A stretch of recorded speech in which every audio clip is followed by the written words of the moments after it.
నమస్తే, welcome to YoYo TV. Telangana రాష్ట్రంలో ఒక సంచలనమైనటువంటి వార్త ఒకటైతే చక్కర్లు కొడతా ఉంది. అదేంటంటే గరికపాటి వారు. ఈ గరికపాటి వారు ఎంత పెద్ద ఫేమస్సో, ఆయన ఎంత పెద్ద ప్రవచనకర్తో మనందరికీ తెలుసు. అయితే ఆయన మీద కూడా ఒక రకమైనటువంటి పెద్ద ఎత్తున కాంట్రవర్షియల్ ఒక ఇష్యూ నడుస్తూ ఉంది. అది ఏ విధంగా అంటే, శుద్ధులు చెప్పే గరికపాటి వారు నిజంగానే కామాంధుడా, రామాయణం మహాభారతం అవపోషణ పట్టినటువంటి వ్యక్తి ఒక రాక్షసుడా, ఇలాంటి వాదనలన్నీ బయటకు వస్తున్నాయి. అంటే సొంత అన్న భార్యని వదిలిని చెరబట్టినటువంటి కామాంధుడా అంటూ కూడా రకరకాలైన వార్తలు బయటకు వస్తూ ఉన్నాయి. గత 2 రోజులుగా ఒక ఒక ఎవరో ఆవిడ తెలియదు మనకెవరు, సరే ఆవిడ చాలా దారుణమైనటువంటి కాంట్రవర్షియల్ ఇష్యూస్ లేవనెత్తి ఆయన్ని పరువుని తీసే కార్యక్రమం చేస్తుందని కొంతమంది అంటుంటే, కొంతమంది దీన్ని సమర్థిస్తున్నారు, కొంతమంది దీన్ని విభేదిస్తున్నారు. సో ఎవరి పర్సనల్ లైఫ్ ఆడుకుంటుంది. సో అది ఏంటనేది మనం దానికి బాగా అంటే స్క్రూనిటీ చేసి చూడాల్సిన పని లేదు అనేది కొంతమంది మాట్లాడుతున్నటువంటి మాటలు. సో నిజంగానే గరికపాటి వారు అంతటి ఇష్యూస్లో ఈ రకమైనటువంటి ఇష్యూస్లో ఇరుక్కోవడానికి దానికి బలమైన కారణాలు ఏమైనా ఉన్నాయంటే అది ఇంతవరకు బయటికి రాలేదు.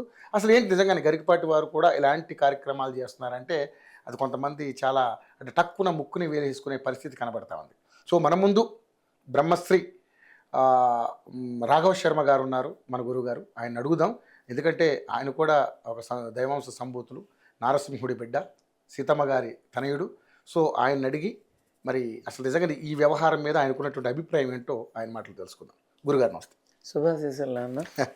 గురుగారు, గరికపాటి అనగానే ఆయన ప్రవచనాలు అసలు ఎక్కడ చూసినా విపరీతమైనటువంటి వైరల్స్.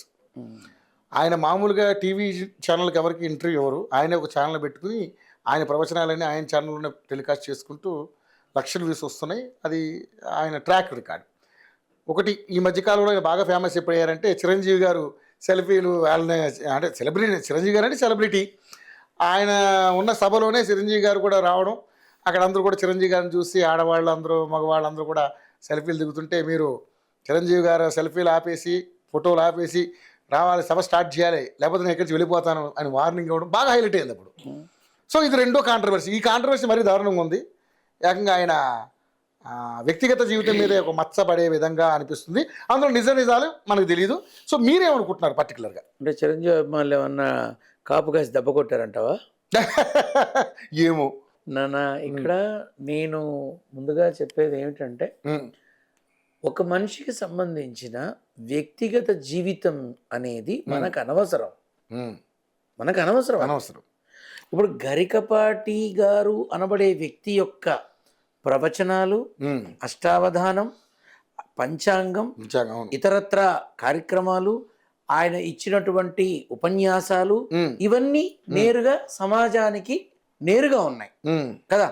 వీటిలో ఏదన్నా తప్పుందా, వీటిలో ఏదన్నా పొరపాటు ఉందా, వీటిలో ఏదన్నా గ్రహపాటు ఉందా, వీటి మీద మనం చర్చించుకోవాలి, వీటి మీద మనం క్వశ్చన్ చేయాలి, వీటి మీద మనం మాట్లాడాలి. మచ్చుక్కి చెప్పాలి అంటే పుష్ప అనే సినిమా వచ్చినప్పుడు ఒక ఇంటర్వ్యూలో అసలు ఏమనుకుంటున్నారు, సొసైటీని పాడు చేస్తున్నారు, పవిత్రమైన తిరుపతిలో ఎర్రచందనం ఉందని ఒక స్మగ్లర్ని హీరోగా చూపించారు, అతన్ని గొప్పవాణ్ణి చేశారు, ఆ సినిమాతో దండుకుంటున్నారని నానా రచ్చ చేశారు. అప్పుడు నేను అడిగిన ప్రశ్నకి ఈ రోజు దాకా నాకు సమాధానం లేదు. ఏం ప్రశ్న అడిగారు మీరు? మీ ద్వారా అడుగుతాను, కనీసం మీ ద్వారా అన్న వస్తుందేమో చూద్దాం. కామెంట్ రూపంలో వస్తుందేమో చూద్దాం. రావాలనే కోరుకుంటా, కనీసం నన్ను తిట్టండ్రా అని అడుగుతా. మొదట్లో తిట్టారు, ఇప్పుడు అర్థం చేసుకున్నారు. ఇప్పుడు నేను అడిగేది ఒకటే, ఇప్పుడు పుష్ప సినిమాలో హీరో స్మగ్లర్ అయ్యి ఏం మెసేజ్ ఇద్దాం అనుకుంటున్నారు అని అడిగారు. మరి ఆనాడు రావణాసురుడు సీతను లేపుకొచ్చాడంటే అందరూ పెళ్ళాలని లేపుకోమన్నా మెసేజ్. రావణాసురుడు సీతను లేపుకెళ్ళాడు అంటే ప్రతివాడు మీకు ఇష్టమైన అమ్మాయిని ఇంకోటితో కాపురం చేస్తున్నా లేపుకెళ్ళమని మెసేజ్ ఇచ్చాడా రామాయణం? అప్పుడు ఎందుకు మాట్లాడలా?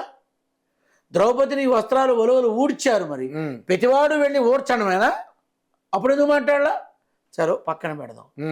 మహానుభావుడు నందమూరి తారక రామారావు యుగంధర్ అంటే డాన్ తెలుగు వర్షన్, అందులో ఒక బ్లాక్ సెకండ్ వేలో సంపాదన ఉంటుందని చూపించారు స్మగ్లర్గా. ఎందుకు తప్పు పట్ల? గజ దొంగ అనే సినిమాలో దొంగలో గోల్డ్ మ్యాన్ గోల్డ్ అంతా దొంగిలించి కాపు కాసుకునేవాడు. ఎందుకు తప్పు పట్ల? కారు గీరు అన్ని కూడా గోల్డే కదా.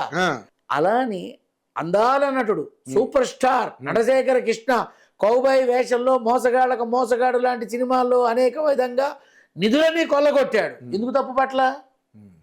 ఇప్పుడు నీకు ఈ స్మగ్లరు ఎర్రచందనం ఇవన్నీ తప్పు పడుతున్నావు.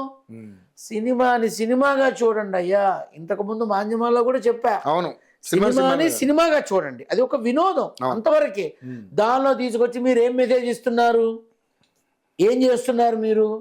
లవకుశ సినిమా చూసినప్పుడు ఎందుకు మాట్లాడలా, పెళ్ళాన్ని అడవుల పాలు ఎందుకు చేశారా మీరు అని? అంతే. అది ఎవరి దగ్గర సమాధానం ఉండదు, ఎందుకంటే అది సినిమా. అది సినిమా. నువ్వు సినిమాగా చూడు. ఏదో ఒక రకంగా కాంట్రవర్సీ చేసి మాట్లాడి తప్పు పట్టి ఏం సాధిద్దామని ఏం లేదుగా. ఇప్పుడు ఇందాక నువ్వు అన్నావు, చిరంజీవి గారు జలిబీలు దిగబోతే నేను ఆపేస్తా, నేను వెళ్ళిపోతా. చిరంజీవి గారు గొప్పవాడు కాబట్టి ఆయన మాటని గౌరవించి వచ్చాడు. ఒకవేళ ఆయనే గనక సరే నువ్వు కానీ అని అన్నాడు అనుకో, ఊడేది ఎవడి పంచా? మా పంచ అని అలా అనలా. అయ్యో అయ్యో అలానండి, తప్పకుండానండి. ఏది అంత స్థాయిలో ఉన్న మనిషి, అంత స్థాయిలో, ఆ పదం కూడా చిన్నదే, అంత స్థాయిలో ఉన్న మనిషి అయ్యా గురుగారు ఏమనుకోకండి, వాళ్ళు ఏదో అభిమానంతో వచ్చారు అని సంజాయిషి ఇచ్చుకొని వచ్చి చేతులు పట్టుకొని పక్కన కూర్చొని తను కంటిన్యూ చేశాడు. ఒకవేళ అప్పుడే నువ్వు కానీ అని అన్నాడే అనుకో, ఏమిటి పరిస్థితి? అంతే. కాబట్టి కొన్ని కొన్ని మనం ఆలోచించాలి. నోరా వీపుకు చేటు దేకే అన్నట్టుగా అయిపోయింది. ఆ రోజు ఆ పని జరిగిన తర్వాత ఎంతమంది నెగిటివ్గా మాట్లాడారు ఆయన, లైవ్లు పెట్టారు కదా. కాబట్టి ఇవన్నీ ఏంటంటే సమాజానికి ఎదురుగా ఉన్నాయి కాబట్టి మాట్లాడచ్చు మనం. నేను తప్పుబట్టి ఈ రోజుకి నాకు సమాధానం లేదు. అవును, ఈ రోజుకి సమాధానం, ఇప్పుడు నా ప్రశ్నలకి సమాధానం లేదు. మీ దగ్గర ఉన్నాయా? సినిమా సినిమా అంతే. వాడు ఎన్ని కోట్లు పెట్టి తీసినా మనకెందుకు? 100-200 వెళ్ళి సినిమా చూసామా, నచ్చిందా సరే, నచ్చలేదా వచ్చేసామా, అంతవరకే ఉండాలి. అలాగే coming to this point, Garikapati గారి యొక్క వ్యక్తిగతమైన జీవితం మీద మాట్లాడడానికి మనకు అర్హత ఉందా? కన్నామా, పెంచామా, పోనీ మనం పుట్టామా, అసలు మనకి ఏ రకమైన సంబంధము లేదు. ఆమెదో దురద పెట్టి గోక్కోవడానికి బయటకు వచ్చి గోకింది అనుకో, ఇక ప్రతివాడు వెళ్ళి గోక్కోవడమే దాన్ని. ఏం అవసరం? ఇప్పుడు అక్కడ ఆస్తి తగాదాలు వచ్చాయని ఆమె బయటకు వచ్చిందా? లేకపోతే ఈయనేదన్నా రాసిస్తారని రాసివ్వలేదని బయటకు వచ్చిందా? లేదు, వీళ్ళకు వస్తున్న ప్రభావం, పేరు, ప్రఖ్యాతి, కీర్తి, ప్రతిష్ట తనకి రాలేదని బయటకు వచ్చిందా? అసలు ఇన్నాళ్ళు ఏమైపోయింది? మరి ఇన్నాళ్ళు లేని బాధ ఇప్పుడు ఎందుకు వచ్చింది?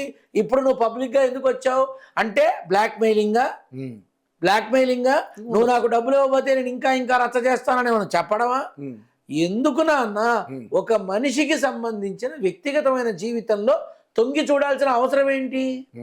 ఎవరు పడితే వాళ్ళు ఎలా పడితే అలా మాట్లాడుతున్నారు, తప్పు నాన్న. ధర్మబద్ధంగా అయితే వ్యక్తిగతమైన జీవితాన్ని మాట్లాడడానికి అర్హత లేదు. ఈవెన్ ఇప్పుడు ఆయన లేరు, నేను మాట్లాడకూడదు. ఆయన ఉంటే ఆయన అనుమతితో ఆయనతోనే మాట్లాడతా, నాకేం భయం లేదు. ఎందుకని ఇది ఆయనకి సంబంధించిన విషయం, ఆయనతో మాట్లాడాలి. మేము ఆయనతో మాట్లాడితే ఏమన్నా వస్తే సమాధానం సరే, లేదు మౌనం వహిస్తే నేనేం చేయలేను.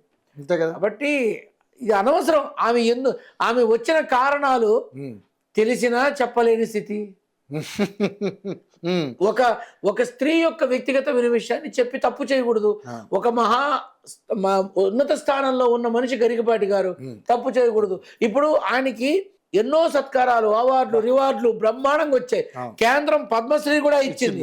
ఇప్పుడు ఈ ఎవరామె, ఆ పేరేందో తెలియదు నాకు, ఆమె వచ్చి మాట్లాడిందని సారీ మా పద్మశ్రీ మాకు కావాలని తీసుకెళ్తారా? ఏనుగు చచ్చినా వెయ్యే, బతికినా వెయ్యే. నిజమే.